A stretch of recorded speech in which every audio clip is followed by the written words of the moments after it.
(2월 5일) 하나님의 인도하심을 따르는 삶, 사무엘하 2장 1절에서 11절의 말씀입니다.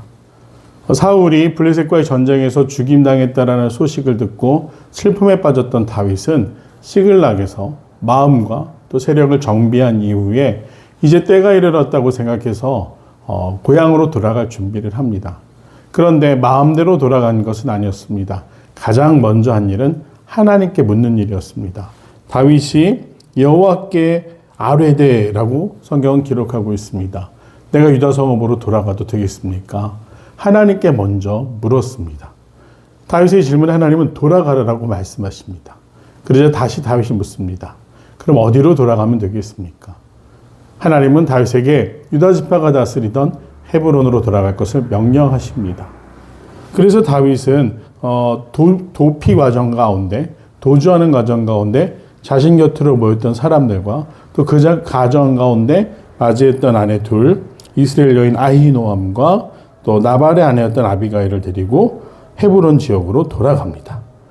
또 자기와 함께 추종한 자들과 그들의 가족을 다윗이 다 데리고 올라가서 헤브론 갓 성읍에 살게 하니라. 그러자 이 헤브론 지역에 있던 유다 지파가 다윗에게 나옵니다.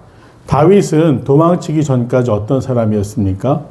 이스라엘의 위기를 구원했던 영웅이었습니다. 그리고 다윗에게 기름을 부어 유다 족속의 왕으로 삼았더라. 사실은 다윗은 먼저 누구에게 기름 부음을 받았습니까? 선지자 사무엘에게 기름 부음을 받았습니다. 사울의 교만과 멋대로 하나님께 제사 드렸던 행동으로 인해 사울의 자손들이 왕위를 잇지 못할 거라고 그렇게 사무엘에게 저주를 받았기 때문에 사울이 쭉 그 자손들이 왕위를 이어가는 것이 아니라 새롭게 기름 부음 받았던 다윗, 오늘 그를 통해서 이스라엘의 새로운 역사가 시작될 준비를 하고 있습니다. 이스라엘 전체가 아니라 먼저 헤브론을 다스리며 유다 사람들을 통치하기 시작하는데 다윗이 이때 독특한 행동 하나를 합니다. 바로 길앗 야베스 사람들을 찾습니다.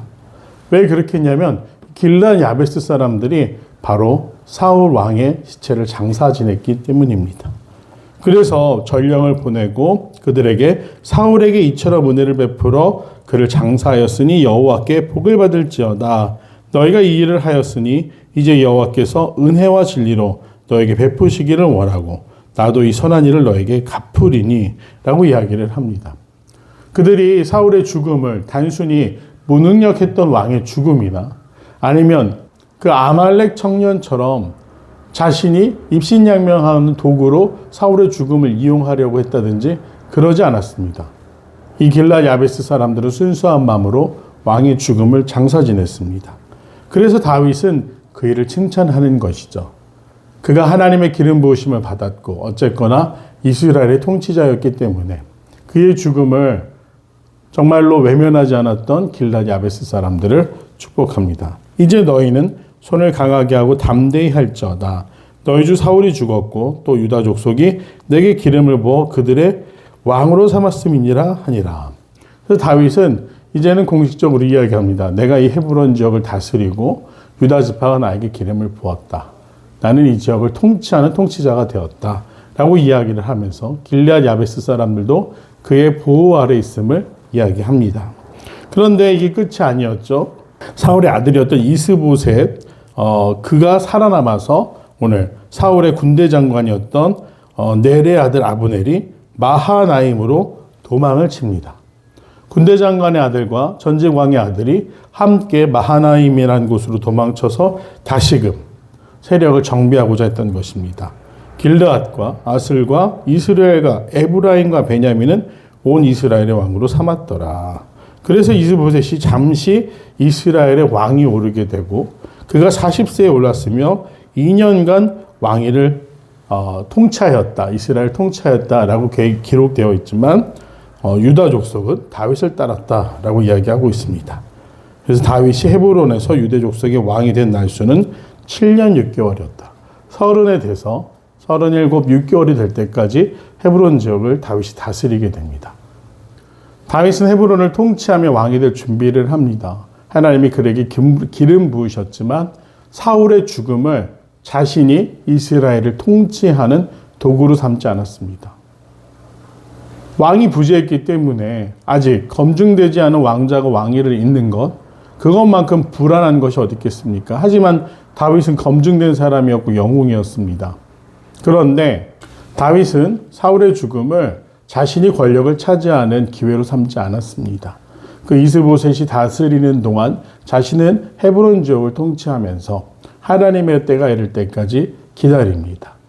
지역을 옮기는 일도 왕위를 가지게 되는 것도 다윗은 자신의 마음대로 한 것이 아니라 먼저 하나님께 질문했습니다. 인간적인 머리, 계산으로 이번이 나에게 기회이다. 이것을 이용하면 좋겠다. 그렇게 생각할 수도 있었지만 그 권력이 주는 달콤함을 다윗은 삼키지 않고 멀리합니다. 그리고 하나님의 때를 기다립니다. 이것이 다윗이 사울이나 다른 왕들과 다른 점이었죠. 상대방의 위기나 어려움을 자신의 기회로 삼지 않고 오직 하나님이 말씀하시기까지 기다릴 수 있는 마음. 그것이 통치자로서의 가장 기본적인 소양이라는 것을 다윗은 너무 잘 알고 있었습니다. 그래서 다윗은 기다림의 시간을 가지게 됩니다. 7년 6개월은 결코 짧은 시간은 아니었습니다. 하지만 하나님이 그에게 온 이스라엘을 다스릴 왕으로 삼으시기까지, 따로 말씀하시기 전까지 다윗은 침묵하며 조용히 자신의 일을 합니다. 소망하기는 우리가 상대방의 어려움이라든지 오직 나의 이익만을 위해서 기회를 이용하는 일들, 그것이 지혜롭다라고 세상은 말하지만 믿음의 사람은 달라야 됩니다. 세상 사람들이 다 하는 대로 그대로 따라가는 것이 아니라 우리의 방법은 다릅니다. 먼저 하나님께 묻고, 둘째로 말씀하시기까지 기다릴 수 있는 것. 그래서 하나님의 뜻을 이루는 것. 그것이 내 생각보다 더 지혜롭고 더 좋은 결과를 가지고 온다는 것을 믿음으로 고백하시면서 하나님의 때를 기다릴 수 있는 귀한 성도들이 되시기를 간절히 소망합니다. 내용 한 차례 한번 보겠습니다. 다윗은 다음 목적지를 어떻게 결정합니까?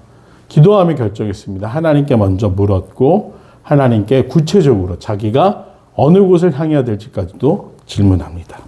2번, 다윗은 왕이 된 후에 가장 먼저 어떤 일을 합니까? 사울의 죽음 장사를 지냈던 길르앗 야베스 족속을 축복하고 그들에게 선대합니다. 영과 묵상입니다. 다윗은 왜 왕이 되자마자 길르앗 야베스 사람들을 위로하는 일부터 합니까? 그들이 한 일이 하나님 보시기에 옳은 일이었기 때문이죠.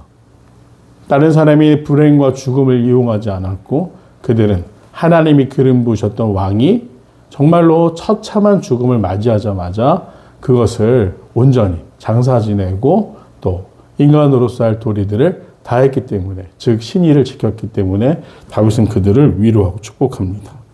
느낀 점입니다. 왕이 된 후 권력 기반을 다지려고 서두르기보다는 하나님이 원하시는 일에 먼저 관심을 두는 다윗을 보며 무엇을 느낍니까? 진심으로 지혜로운 사람이었다. 그저 기회에 따라서 좌고우면하는 것이 아니라 이리 붙었다 저리 붙었다는 것이 아니라 온전히 하나님의 때를 기다린 다윗이야말로 이스라엘에 통치할 합당한 왕으로서의 자질을 갖추고 있었다라고 할 수 있습니다. 결단과 적용입니다.